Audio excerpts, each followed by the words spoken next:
राधे राधे मित्रों, मैं हूं शिवाकांत शुक्ल और स्वागत है आपका हमारे YouTube चैनल शुक्ल जी संस्कृत ज्ञान गंगा में। मित्रों, हम लोग प्रत्येक श्लोक के माध्यम से मेघदूतम का अध्ययन कर रहे हैं और इसमें पिछली वीडियो तक हम लोगों ने 20 श्लोक का अध्ययन कर लिया है। तो चलते हैं अपने अगले क्लास की तरफ 21वें श्लोक पर। 20वें श्लोक में हम लोगों ने ये देखा कि यक्ष मेघ से ये बतला रहा है कि जब आप उस अलकापुरी में जाएंगे तो मेरे घर को ढूंढने में आपको बिल्कुल भी समय नहीं लगेगा। क्यों? क्योंकि उसने 4-5 श्लोकों में अपने पूरे घर का वृत्तांत बता दिया कि वहाँ पर कैसे कैसे आपको दृश्य दिखलाई पड़ेंगे। वहाँ मंदार का वृक्ष होगा जिसको हमारी प्रीतमा ने सिंचन किया है, हाँ, और वहाँ पर वापी है, तालाब है, छोटा सा वापी तड़ाग जिसको हम लोग कहते हैं वो है, हाँ। और वो घर बिल्कुल ऐसा दिखलाई पड़ेगा कि जैसे सूर्यास्त हो जाने पर कमल बिल्कुल मुरझा जैसा जाता है कमल के सूर्य के वियोग में, ठीक उसी प्रकार से मेरे वियोग में वह जो मेरा घर है समझो बिल्कुल मुरझा गया है, तेज से हीन हो गया है, कांति से हीन हो गया है। इत्यादि बातें हम पिछले श्लोक में देख चुके हैं। अब चलते हैं अपने अगले श्लोक की तरफ। तो इस श्लोक में यक्ष मेघ से ये कहता है कि आप पहचान तो गई हैं हमारा घर कौन सा है, तो आप एक काम करिएगा। पूर्व में जो मैंने आपको कहा था कि मेरे घर के पास में एक क्रीड़ा शैल है, उस शैल पर आप बिल्कुल छोटे स्वरूप में होकर के बैठ जाना। बोले क्यों? तो बोले अगर कहीं जाना आना होता है ना तो छोटा वाला स्वरूप ज़्यादा बेटर होता है। आप लोगों ने दर्शन किया होगा कि हनुमान जी भी जब लंका में प्रवेश करते हैं तो मसक समान रूप कपिधरी लंके चलो सुमिर नरहरि, ठीक है। तो हनुमान जी भी क्या करते हैं कि मच्छर का रूप बना करके जाते हैं, मतलब छोटा होकर के जाते हैं। तो कुल मिलाकर के अगर आपको कहीं किसी जगह पर जाना है, कहीं प्रवेश करना है, कहीं जाना है, तो छोटा जो स्वरूप होता है वो ज़्यादा बेटर होता है। तो वही बोले कि आप छोटा सा रूप धारण करके उस क्रीड़ा स्थल पे बैठिएगा और अपनी रश्मियों को, वो जो चमक है, बिजली है, उसको धीरे धीरे मेरे घर में छोड़िएगा। बोले ज़्यादा क्यों नहीं? तो बोले ऐसा है कि वो जो किरणें हैं वो आपके मानो नेत्र हैं, उन नेत्रों से आप मेरी प्रियतमा को, मेरे घर के भीतर को देख रहे हैं, भीतर का जो स्थान है, जो वस्तुएं हैं उसको आप देख रहे हैं। तो अगर किसी को आप एकटकी निगाह से देखेंगे, लगातार देखते ही रहेंगे, तो ये अच्छा नहीं है। और फिलहाल और ख़ास तौर से उसके लिए जिसका प्रियतम कहीं पर बाहर चला गया है, वियुक्त है, ऐसी प्रियतमा को अगर आप देखते हैं तो ये ठीक नहीं है। इसलिए आप क्या करिएगा कि पंक्तिबद्ध होकर के देखिएगा। बोले कैसे? तो कह रहे हैं कि जैसे जुगनू पंक्तिबद्ध होकर के जाते हैं, खद्योत जुगनू आप लोग देखे होंगे, वो खद्योत जैसे पंक्तिबद्ध होकर के रहते हैं, ठीक इसी प्रकार से आप भी देखिएगा। इसी बात को हम लोग कालिदास जी के शब्दों में देखते हैं। कह रहे हैं कि गत्वा सद्यः कलभतनुतां शीघ्र संपात हेतोः, गत्वा सद्यः कलभतनुतां शीघ्र संपात हेतोः, क्रीडाशैले प्रथम कथितं रम्यमानो निषण्यः, क्रीडाशैले प्रथम कथिते रम्यसानौ निषण्णः, अर्हस्यन्तर्भवन पतितां कर्तुमल्पाल्पभासम्, अर्हस्यन्तर्भवन पतितां कर्तुमल्पाल्पभासं, खद्योताली विलसित निभां विद्युदुन्मेषदृष्टिं, खद्योताली विलसित निभां विद्युदुन्मेषदृष्टिं। कहते हैं कि शीघ्र संपात हेतु, शीघ्र संपात हेतु, शीघ्र माने अति शीघ्र, जल्दी घर में हमारे प्रवेश का जो कार्य है, ऐसे प्रवेश को कार्य को अति शीघ्र, तुरंत ही, जल्दी ही क्या करना? संपात हेतु, तुरंत उसे संपादित करना, मेरे घर में प्रवेश करना, हमारी प्रियतमा से मिलना, उसको सारा हाल समाचार बताना कि आपके जो प्रियतम हैं वो बिल्कुल ठीक हैं। तो ये सारा कार्य करने के लिए शीघ्र संपात हेतु हो, घर में जो प्रवेश करने वाला कार्य है उसको शीघ्र ही करना। बोले अच्छा, शीघ्र प्रवेश करने का जो हेतु है, जो कारण है, माने आप प्रवेश करने के लिए क्या करेंगे? तो वही कह रहे हैं कि सद्य माने तुरंत ही कलभ तनुताम, जो हाथी का बच्चा होता है कलभ, उसके तनु के समान तुम छोटा हो जाना, मतलब जो इतना विशाल काय तुम्हारा शरीर है, इस विशाल काय शरीर को तुम छोटा बना लेना। ऐसा गत्वा माने जा करके, माने ऐसा कर करके, अपने शरीर को ऐसा छोटा बना करके, प्रथम कथिते रम्यसानौ क्रीडा शैले, प्रथम कथिते जो पूर्व में ही मैं कह चुका हूँ, ऐसे रम्यसान, ऐसा जो रमणीय शिखर वाला, ठीक है, रम्य माने रमणीय, शान माने शिखर, ऐसा जो रमणीय शिखर वाला है, ऐसे रमणीय शिखर वाले क्रीडा शैले माने क्रीडा जो पर्वत है, ऐसे क्रीडा पर्वत पर निषण्णः, तुम क्या हो जाना, बैठ जाना। और वहाँ बैठ करके तो कह रहे हैं अल्पाल्प भासम, बिल्कुल अल्प अल्प, बिल्कुल मंद मंद, छोटे छोटे प्रकाश वाली किरणों को तुम क्या करना, विद्युन्मेष दृष्टिम, ऐसी जो अल्पाल्प भासम माने बिल्कुल अल्प अल्प मंद मंद भास वाली, प्रकाश वाली जो विद्युत दृष्टिम, विद्युत दृष्टि है, विद्युत रूपी जो तुम्हारी दृष्टि है, उसको तुम क्या करना, उन्मेष माने हमारे घर के भीतर डालना। बोले कैसे, तो कह रहे हैं खद्योताली विलसित, विलसित निभाम, खद्योत, खद्योत माने जुगनू, जुगनू की जो खद्योत आली, आली माने पंक्ति, खद्योत की जो आली है, खद्यो जुगनुओं की जो पंक्ति है, उस पंक्ति के जो चमक है, विलसत, विलसन है, विलसित है, चमक है, उस चमक के समान ही तुम भी विद्योन्मेषण दृष्टिम, एकदम कैसा, तो अल्पाल्प भासम, बिल्कुल अल्प अल्प भास वाले, प्रकाश वाली विद्युत की उन्मेष दृष्टि को उन्मेषित करना, उसमें भीतर डालना। और ऐसा कर तुम अर्हसी माने करने में तुम क्या क्या हो, योग्य हो, अर्थात तुम ऐसा कर सकते हो, ऐसा करने में तुम्हें कोई समस्या नहीं होगी। कहने का तात्पर्य यह है कि तुम छोटी छोटी बिजली के पंक्तियों को ही डालना, बहुत लंबी लंबी पंक्ति मत डालना, ठीक है। आशा करता हूँ श्लोक अच्छी तरीके से समझ में आ गया होगा। चलते हैं अपने अगले श्लोक की तरफ। अगले श्लोक में यक्ष कहता है कि यदि तुम मेरी पत्नी को तो पहचान जाओगे, वो कई युवतियों के मध्य में विराजमान है, बैठी हुई है, फिर भी तुम उसको पहचान जाओगे, लेकिन हो सकता है कि तुमको पहचानने में थोड़ा टाइम लग जाए, इसलिए तुम टाइम वेस्ट मत करना। मैं उसकी पहचान बता रहा हूँ कि वो कैसी लगती है, और ऐसी ऐसी ऐसी ऐसी करके वो जो मेरी पत्नी है, उसका शरीर बिल्कुल पतला है, दुबली पतली है, हाँ, उसकी कमर पतली है, उसके ओठ बिंबाधरोष्ठ हैं, बिंबा फल के पके बिंब फल के समान है, नाभि गहरी है, इत्यादि क्या है उसकी विशेषता बतलाते हैं, उसके शरीर के चिन्हों को बतलाते हैं कि तुम दूर से ही देख करके यह पहचान जाओ कि वह मेरी जो पत्नी है, मेरी स्त्री है, मेरी जो प्राणवल्लभा है, प्रियतमा है, वो कैसी लगती है। उसी बात को इस श्लोक में कालिदास जी वर्णन कर रहे हैं। देखते हैं कालिदास जी के शब्दों में, कह रहे हैं तन्वी श्यामा शिखरी दशना पक्व बिंबाधरोष्ठी, तन्वी श्यामा शिखरी दशना पक्व बिंबाधरोष्ठी, मध्ये क्षमा चकित हरिणी प्रेक्षणा निम्ननाभिः, मध्ये क्षमा चकित हरिणी प्रेक्षणा निम्ननाभिः, श्रोणीभारादलसगमना स्तोकनम्रास्तनाभ्यां, श्रोणीभाराद् अलसगमना स्तोकनम्रास्तनाभ्यां, सा तत्र स्याद्युवति विषये सृष्टिराद्येव धातुः, या तत्र स्याद्युवति विषये सृष्टिराद्येव धातुः।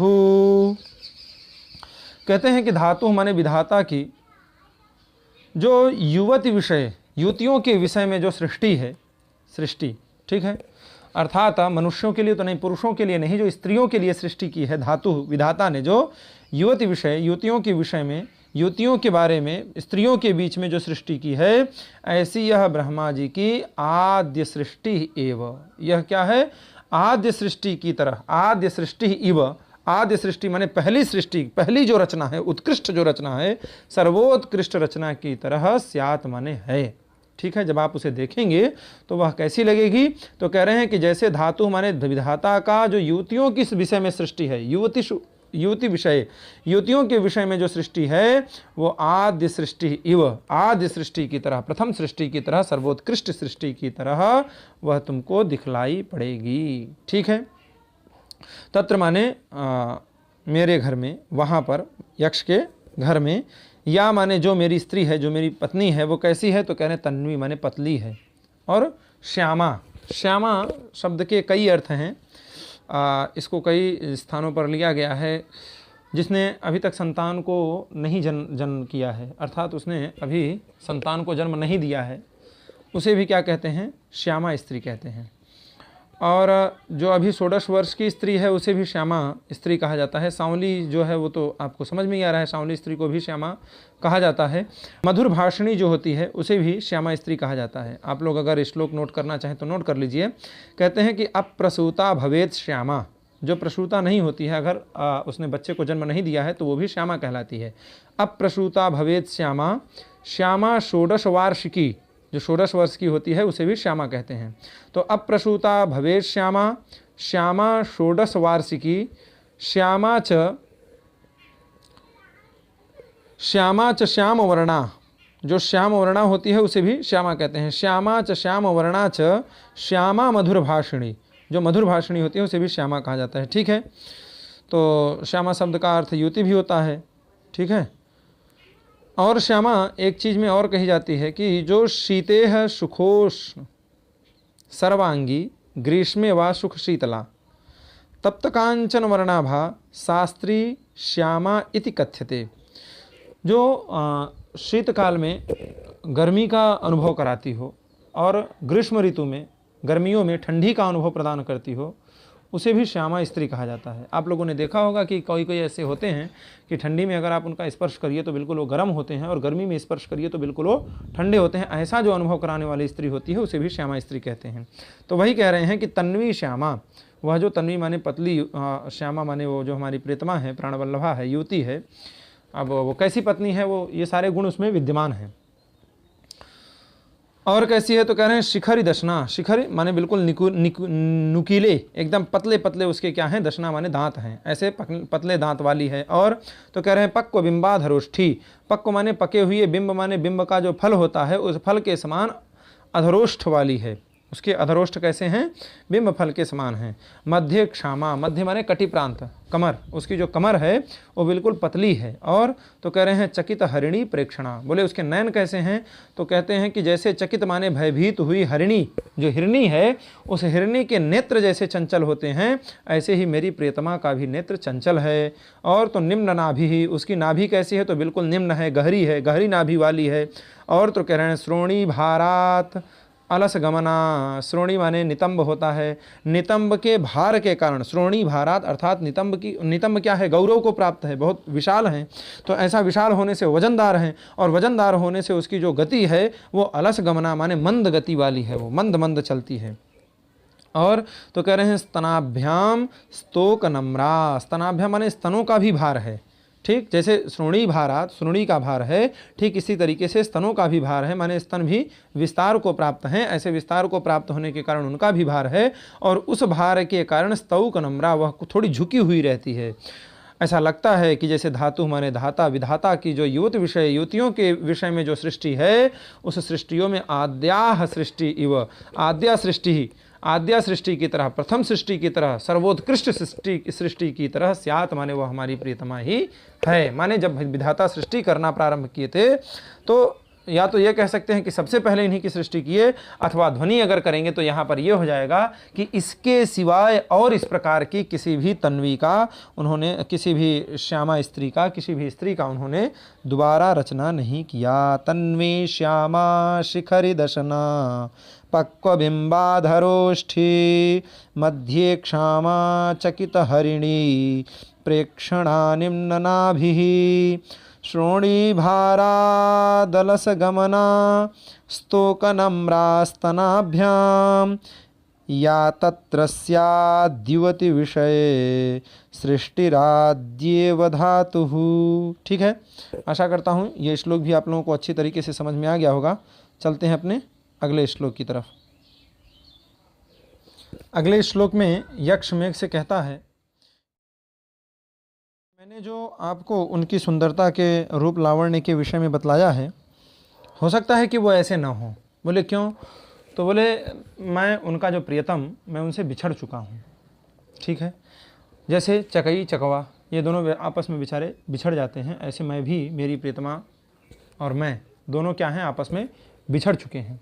तो हो सकता है कि जैसे कमल का पुष्प जो होता है उसको अगर पाला लग जाए, ठीक है, पाला लगने के कारण अथवा जब अत्यधिक शीत हो जाता है तब भी उसको नुकसान करता है। आपने देखा होगा कई वृक्षों को शीत के कारण भी समस्या खड़ी हो जाती है, पाला लग जाता है।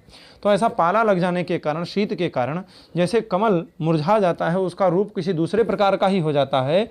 तो हो सकता है, मैं ऐसा अनुमान कर रहा हूँ कि मेरे बिछुड़ने पर मेरी प्रियतमा का जो स्वरूप है वह भी किसी भिन्न प्रकार का हो गया हो। तो अगर आपको ऐसा लगे कि हाँ किसी भिन्न प्रकार की स्त्री जो बहुत कम बोल रही है, बहुत कम मुस्कुरा रही है, बहुत कटी कटी सी रहती है, बहुत दुखी रहती है, तो उसे तुम दूर से ही पहचान जाना कि बस यही हमारे मित्र की प्रियतमा है, वही तुम्हारी भाई है, वही तुम्हारी सखी है, ऐसा तुम मान लेना। क्योंकि मैंने जो बातें बतलाई है वो तो जब मैं उसके पास था तब थी, अब कैसी होगी ये तो वहाँ जाने पर ही तुमको पता चलेगा। इसी बात को कालिदास जी के शब्दों में देखते हैं, कह रहे हैं, एक मिनट, यहाँ श्लोक में कुछ गलत प्रिंट हो गया है तो आप लोग इस पर थोड़ा विशेष ध्यान दे लीजिएगा। यहाँ जो माम है ये माम नहीं होना चाहिए, ये ताम होना चाहिए था, ठीक है। तो यहाँ माम नहीं रहेगा, यहाँ ताम रहेगा, तो इसको आप लोग थोड़ा समझ लीजिएगा, ठीक है। देखते हैं श्लोक पूरा।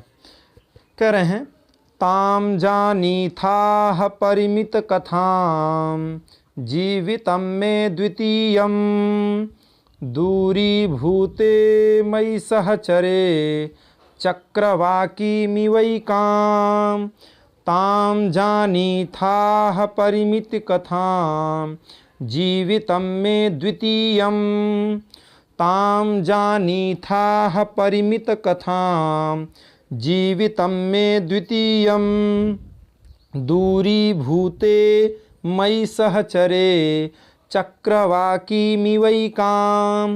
दूरी भूते मयि सहचरे चक्रवाकीमिवैकां गाढोत्कण्ठां गुरुषु दिवसेष्वेषु गच्छत्सु बालां गाढोत्कण्ठां गुरुषु दिवसेष्वेषु गच्छत्सु बालां जातां मन्ये शिशिरमथितां पद्मिनीं वान्यरूपां जातां मन्ये शिशिरमथितां पद्मिनीं वान्यरूपां। जैसे शिशिर मथिताम, शिशिर माने शीत ऋतु जो होती है, ऐसे शिशिर ऋतु से मथित माने पीड़ित जो पद्मिनी होती है, जो कमल होती है, कमलनी होती है, ऐसे कमलिनी के इव उसके समान ही अन्य रूपाम जातम, ऐसा मैं मन्ये, ऐसा मैं मानता हूँ, ऐसा मैं समझता हूँ कि वह भी अन्य रूप को प्राप्त हो गई होगी। ठीक है, कह रहे हैं कि सहचरे मई दूरी भूते, मई जो एक उसका प्रियतम सहचर था, उसका साथी था, ऐसे मेरे दूरी भूते माने दूर हो जाने पर, उसका एक पति था, एक सहचर था, एक प्रियतम था, ऐसे मई मेरे जो उसका क्या था, सहचर माने सहचर, ऐसे मेरे दूरी भूते माने दूर हो जाने पर चक्रवाकीम इव, बोले कैसे दूर हो गए हैं, तो बोले जैसे चक्रवाक माने चकवा चकवी, जैसे चकवा चकवी एक दूसरे से विरह को प्राप्त हो जाते हैं, ऐसा चकई के समान ही हम लोग भी विरह से विरह को प्राप्त हो गए हैं, अलग हो गए हैं। ऐसे एकाम, अब मैं यहाँ पर आ गया हूँ तो वह एकाम है, अकेली है। ऐसा अकेली होने के कारण परिमित कथाम, यद्यपि वह बहुभाषणी थी, बहुत बोलती थी, लेकिन जब मैं यहाँ पर चला आया वह अकेली बची है, तो वह परिमित कथाम एक सीमित कथा को करती है, अर्थात थोड़ा ही बोलने वाली है, अब वह बहुत नहीं बोलती है। ऐसे कम बोलने वाली ताम, वह जो यक्षिणी है, उस यक्षिणी को मैं माने मेरा, द्वितीय माने दूसरा, जीवितम माने जीवन ही, जानी था माने जानो, मेरा दूसरा जीवन समझो, मेरा दूसरा प्राण समझो। मतलब एक प्राण से तो मैं यहाँ जीवित हूँ और दूसरा जो मेरा प्राण है वह वहाँ पर विराजमान है। यहाँ पर तो मैं केवल शरीर धारण कर रखा हूँ, लेकिन जो शरीर के कार्य होते हैं, वो कार्य को करने की क्षमता रखने वाला जो प्राण है वह तो उस अलकापुरी में विराजमान है। ठीक है, मैं द्वितीयम जीवितम जानी था, मेरा दूसरा, द्वितीय माने दूसरा जो जीवितम है, जीवन है, प्राण है, ऐसा दूसरा प्राण जानी था माने उसे जानो। आगे कहते हैं गाढ़ोत्कंठा, बहुत अधिक उत्कंठा है, बहुत विरह है। ऐसे विरह, अत्यधिक विरह दुख वाली वह जो बालाम माने युवती है, उस युवती को एषु गुरुषु दिवसेषु गच्छत्सु, एषु माने यह जो, गुरुषु माने बहुत, गुरु विशाल भारी, यह जो दिवसेषु माने दिवस हैं, भारी क्यों हैं, तो दिन तो बड़े जल्दी व्यतीत हो जाता है। देखिए जो हमारे दुख के दिन होते हैं वो बड़े भारी लगते हैं, ऐसा लगता है पता नहीं ये कब दिन बीत जाएगा। जैसे आप लोगों ने देखा होगा कि गर्मी अगर बहुत ज़्यादा तपने लगती है तो हमको ऐसा लगता है बताओ इतना बड़ा दिन हो गया, और ठंडियों में कब दिन निकल जाता है ये पता नहीं चलता है। शीतलता पूर्वक, तो शीतलता को सुख के साथ जोड़ लीजिए और गर्मी को दुख के साथ जोड़ लीजिए। तो जैसे गर्मी का दिन बहुत विशाल रहता है, वो समाप्त नहीं हो पाता, ठीक इसी प्रकार से जो दुख के दिन होते हैं उनमें गुरुता होती है, भारीपन होता है, बहुत लंबे होते हैं वो। वही कह रहे हैं एषु माने ये जो गुरुषु दिवसेषु, गुरु दिन दिवस हैं, बड़े दिन हैं, ठीक है, भारी दिन हैं, इन दिनों के गच्छत्सु माने व्यतीत हो रहे होने के, व्यतीत जो हो रहे हैं धीरे धीरे करके, ऐसे होने पर, व्यतीत होने पर वो कैसी लग रही है, तो कह रहे हैं शिशिर मथिताम, जैसे जैसे दिन व्यतीत हो रहा है तो ऐसा लग रहा है कि जैसे शिशिर माने शिशिर ऋतु से जो मथित माने पीड़ित, क्या है, पद्मिनी कमलिनी, ऐसे उस कमलिनी के समान ही अन्य रूपाम जाताम, ऐसा मैं मन्ये, वह किसी अन्य रूप को, पहले की अपेक्षा वो किसी दूसरे स्वरूप को जाता माने प्राप्त हो गई है, ऐसा अहम मन्ये, मैं मानता हूँ। ठीक है, आशा करता हूँ यह श्लोक भी आप लोगों को अच्छी तरीके से समझ में आ गया होगा। चलते हैं अपने अगले श्लोक की तरफ। अगले श्लोक में यक्ष मेघ से ये कह रहा है कि मेरी प्रियतमा की कैसी कैसी दशा हो गई होगी, वो इस समय कैसी लग रही होगी, उसी का वर्णन इस श्लोक में करते हैं। अब जिन्होंने विरह का कष्ट सहा होगा, देखो उसे तो अनुभव हो जाएगा, और जिन्होंने कभी देखा ही नहीं होगा, सहा ही नहीं होगा, उसे ये सब बातें ऐसी ही लगेंगी जैसे हम लोग मूवी देखते हैं तो कहते हैं कि ये सब फालतू की बातें हैं। ठीक है, तो अब विरह अवस्था में कैसी कैसी स्थिति होती है, उस स्थिति का वर्णन इस श्लोक में कालिदास जी कर रहे हैं। कहते हैं कि नूनम तस्याह प्रबल रुदितो छून नेत्रम प्रियाया, नूनम तस्याह प्रबल रुदितो छून नेत्रम प्रियाया, निःश्वासानामशिशिरतया भिन्नवर्णाधरोष्ठं, निःश्वासानामशिशिरतया भिन्नवर्णाधरोष्ठं, हस्तन्यस्तं मुखम सकल व्यक्तिलम्बालकत्वात्, हस्तन्यस्तं मुखम सकल व्यक्तिलम्बालकत्वात्, दिन्दोर्दैन्यं त्वदनुसरण क्लिष्टकान्तेर्बिभर्ति, दिन्दोर्दैन्यं त्वदनुसरण क्लिष्टकान्तेर्बिभर्ति।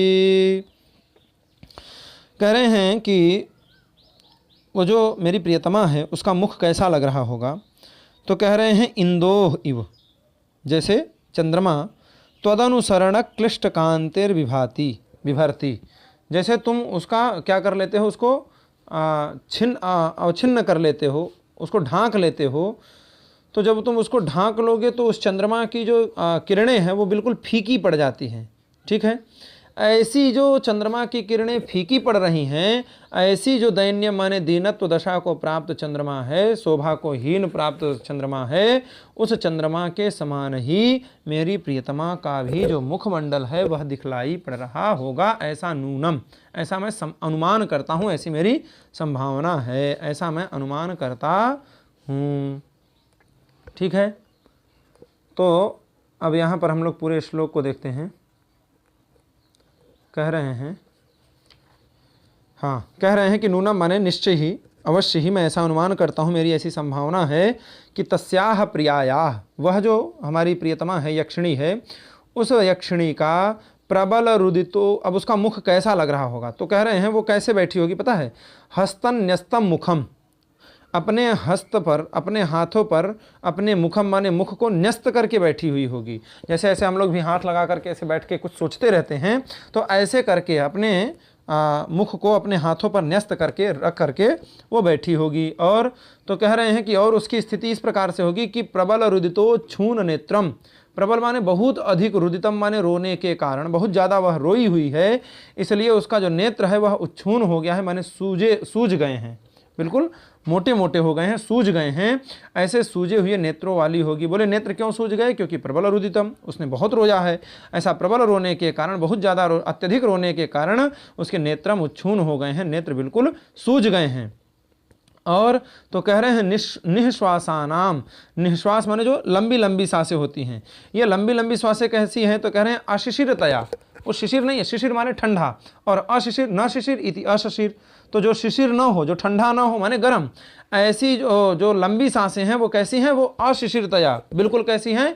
गर्म हैं। और ऐसा गर्म होने के कारण भिन्न वर्णाधरोष्ठम, उनके जो अधरोष्ठ हैं वो भी भिन्न वर्ण के हो गए हैं, माने पहले बिंबाधरोष्ठ थे, अब कैसे हो गए हैं? किसी भिन्न वर्ण के हो गए, माने फीके पड़ गए हैं, अब बिल्कुल लाल लाल नहीं चमक रहे हैं।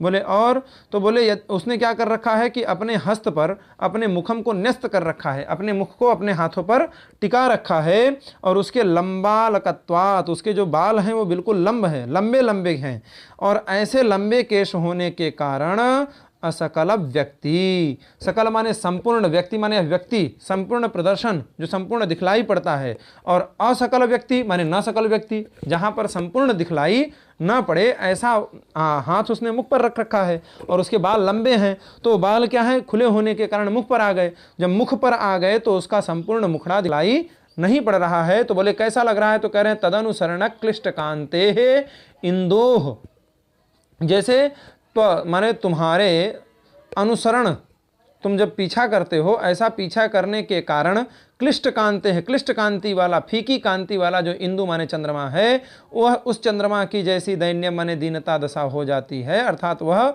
बिल्कुल धुंधला दिखलाई पड़ता है, स्पष्ट रूप से नहीं दिखलाई पड़ता है, ऐसी कांति को विभर्ति माने धारण करता है। ठीक उसी प्रकार की कांति को हमारी यक्षिणी भी, हमारी प्रियतमा भी धारण कर रही है, ऐसा मैं मन्ये, ऐसा नूनम माने मैं निश्चय कर रहा हूँ, ऐसा मैं संभावना करता हूँ। आशा करता हूँ ये श्लोक भी अच्छी तरीके से समझ में आ गया होगा। चलते हैं अपने अगले श्लोक की तरफ।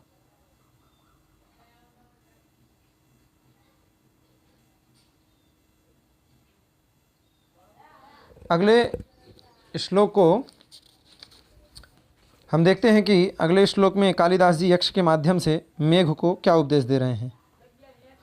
अगले श्लोक में कि वो जो मेरी प्रियतमा है वो मेरे विरहावस्था में कई कार्यों को कर रही होगी, जैसे वो देवताओं की पूजा कर रही होगी, शायद इसलिए कि ताकि मैं स्वस्थ रहूं, मस्त रहूं और जल्दी ही उसके पास पहुंच जाऊं, अथवा वो मेरा चित्र बनाने में लगी होगी। जैसे हम लोग के भी प्रियतम जब दूर चले जाते हैं तो हम लोग क्या करते हैं कि उनके फ़ोटो को देखते हैं, उन पर कुछ नक्काशी करते हैं, उनकी मूछें बनाते हैं, फिर मिटाते हैं, दाढ़ी बनाते हैं, फिर मतलब उनके साथ खेला करते हैं।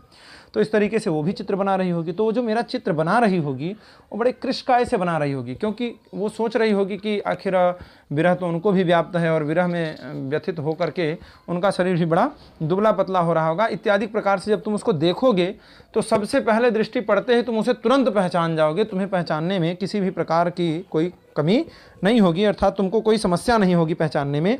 इसलिए तुम टेंशन मत लो, तुम वहाँ पर जाओ और मेरी प्रीतमा को मेरा संदेश सुनाओ। करें आलोकेते निपतति पुरा सा बलिव्याकुला वा मत सादृश्यम विरह तनुवा भावगम्यम लिखन्ति। आलोकेते निपतति पुरा सा बलिव्याकुला वा मत सादृश्यम विरह तनुवा भावगम्यम लिखन्ति। पृच्छन्तीं वा मधुरवचनां सारिकां पंजरस्थां। पृच्छन्ती वा मधुरवचनां सारिकां पंजरस्थां। कच्चिद् भर्तुः स्मरसि रसिके त्वं हि तस्य प्रियेति।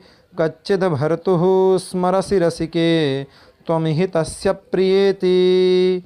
वो पूछती है किससे? सारिकाम पंजरस्थाम, पंजर मतलब पिंजड़े में बंद जो सारिकाएं हैं, जो मैनाएं हैं, उन मैना से पूछती हैं कि हे रसिके कच्चित भर्तुः स्मरसि, क्या तुम भर्तु का स्मरण करती हो? क्या तुम अपने प्रियतम का स्मरण करती हो? तुम ही तस्य प्रियेति, क्योंकि तुम भी तो उनकी प्रियतमा हो, वो तुमसे भी तो बड़ा प्रेम करते थे।